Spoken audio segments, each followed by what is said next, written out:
Bocah yang bernama John ini sedang berenang. Tiba-tiba dia melihat di kejauhan ada sesuatu yang bersinar.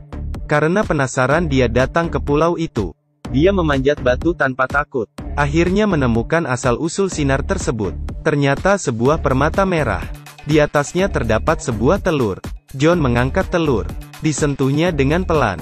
Telur itu malah retak. Keluar seekor kura-kura kecil. Dia meletakkan kura-kura itu di telapak tangannya. Mata hitamnya kelihatan sangat hidup. Berbeda dengan kura-kura lainnya. Bagian perutnya terdapat garis merah. John sangat menyukainya. Dia membawa permata dan kura-kura itu ke rumahnya. Bahkan memberi nama pada kura-kura itu. Malam hari John tidur di samping kura-kura itu. Keesokan hari dia melihat kura-kura itu sudah membesar.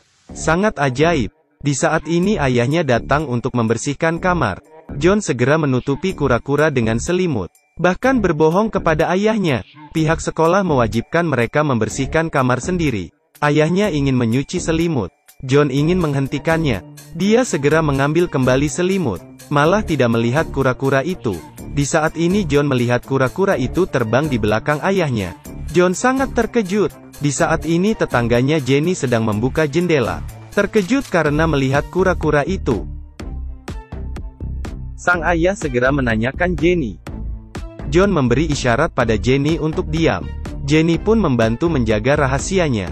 Setelah ayahnya keluar, John mengeluarkan kura-kura itu.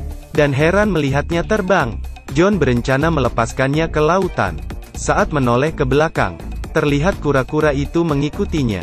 Agar tidak diikuti, John bersembunyi di sebuah rumah.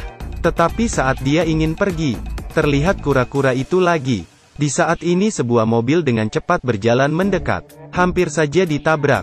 John berlari menolong kura-kura itu. Karena kasihan, John membawanya pulang lagi. Saat John sekolah, kura-kura itu diletakkan di restoran ayahnya. Tiba-tiba sebuah pisau terjatuh. Karena terkejut dia menghembuskan api. Saat sang ayah melihat pisau itu sudah gosong, John memberitahu temannya bahwa dia memelihara seekor kura-kura yang dapat terbang. Temannya merasa dia berbohong. Tetapi saat mereka melihat kura-kura itu mereka pun terkejut. Semuanya ingin menjadi sahabatnya. Jenny memeriksa dari berbagai data. Kura-kura yang dapat terbang dan menghembuskan api itu bernama Carmela. Ceritanya dimulai dari musibah 30 tahun lalu. 3 monster sedang menyerang manusia.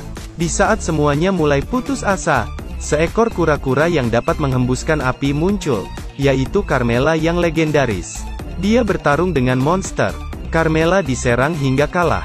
Di saat dia hampir mati, dia meledakkan kekuatannya sendiri, demi mati bersama musuhnya.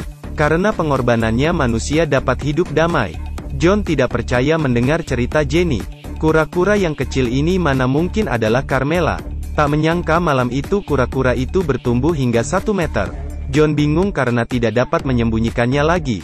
Dia segera meminta bantuan temannya. Mereka memindahkan kura-kura ke sebuah rumah kayu di tepi pantai. Lalu mereka pergi melihatnya tiap hari. Suatu pagi John mendengar bahwa Jenny sakit parah. Harus segera dioperasikan. Dia memberikan permata kura-kura itu pada Jenny, berharap dapat segera sembuh. Di saat itu juga terjadi bencana di perairan dekat desa. Ahli menginvestigasi bahwa kemungkinan terkait dengan makhluk raksasa di laut. Sepertinya kura-kura itu juga merasakan sesuatu. Keesokan hari John datang ke rumah kayu itu. Tidak menemukan kura-kura. John segera meminta bantuan temannya untuk mencari. Sirine pertahanan udara berbunyi. Masyarakat desa segera melarikan diri. Ternyata ada monster yang muncul di desa itu. Monster itu sangat besar. Masyarakat dijadikannya sebagai makanan. Di saat ini seekor kura-kura raksasa muncul, langsung menggigit kaki monster itu. Tetapi malah dilempar hingga jauh. Melihat ini John pun percaya kura-kura itu adalah Carmela. Kura-kura itu bertarung dengan monster. Meskipun dia sudah bertumbuh sangat besar, tetapi tetap tidak dapat melawan monster raksasa. Dia dilempar jauh oleh ekor monster itu. Kura-kura itu jatuh ke jembatan. Monster itu naik ke atas dan ingin menusuk kura-kura dengan lidahnya yang tajam. Kura-kura itu mengambil kesempatan. Dipegangnya lidah monster itu, lalu menghembuskan api ke dalam mulut monster. Monster itu pun mati dan terjatuh ke dalam lautan. Dan kura-kura itu juga pingsan di jembatan karena kelelahan. Di saat ini pihak tentara langsung menutupi jalan. bahkan mengikat kura-kura itu ke laboratorium. Mereka menyuntikkan obat agar kura-kura itu dapat besar dalam waktu singkat, berharap dia cepat besar dan membantu menghadapi bahaya. Jenny juga selesai operasi dalam perlindungan permata itu. Monster besar datang menyerang lagi. Monster yang mirip dengan Godzilla sedang menyerang kota itu. Banyak tempat dan bangunan yang dihancurkan olehnya. Manusia melarikan diri. Laboratorium tempat kura-kura berada juga dirusaknya. Ketika monster itu mengamuk, kura-kura muncul menghadapinya, bahkan mendorongnya hingga jatuh. Tetapi kura-kura ini masih lemah. Dia pun dijatuhkan hingga ke bawah. Karena semangat yang diberikan John, kura-kura itu berdiri lagi untuk bertarung. Di saat ini John sadar bahwa kura-kura itu memerlukan kekuatan permata. Untuk memiliki kekuatan yang maksimal, John segera berlari ke rumah sakit bersama temannya. Di saat ini sudah tidak ada orang di rumah sakit. Jenny memegang permata, sambil melihat kura-kura yang diserang dari jauh. Dia tidak sabar lagi. Dilepaskannya selang dan ingin menolong kura-kura, tetapi malah dihentikan oleh pihak rumah sakit. Seorang gadis kecil mengerti maksudnya. Dia mengambil permata dan berlari menuju kura-kura. Tubuhnya yang kecil sangat sulit baginya berlari dalam kerumunan. Dia tersangkut di tengah jalan. Di saat ini seorang bocah muncul. Dikeluarkan tangannya untuk mengambil permata itu. Berlari ke arah kura-kura. Beginilah anak-anak kecil ini mengoper permata menuju kura-kura. Kura-kura ini terus kalah dan dilempar jauh oleh monster. Bahkan tersangkut di dalam gedung. Monster berjalan mendekatinya. Permata itu juga sudah dioper ke tangan John. Ayahnya juga ingin membantunya menyelamatkan kura-kura. Tanpa takut mereka memanjat gedung. Monster itu sudah memanjat hingga depan kura-kura. Dikeluarkan lidahnya untuk menusuk perut kura-kura. Kura-kura itu berteriak kesakitan. Monster memanjat hingga ke atasnya, dan memukul ekor kura-kura. Hampir saja terjatuh. John melemparkan permata itu ke dalam mulut kura-kura tetapi juga terjatuh. Setelah asap menghilang, kura-kura itu muncul lagi.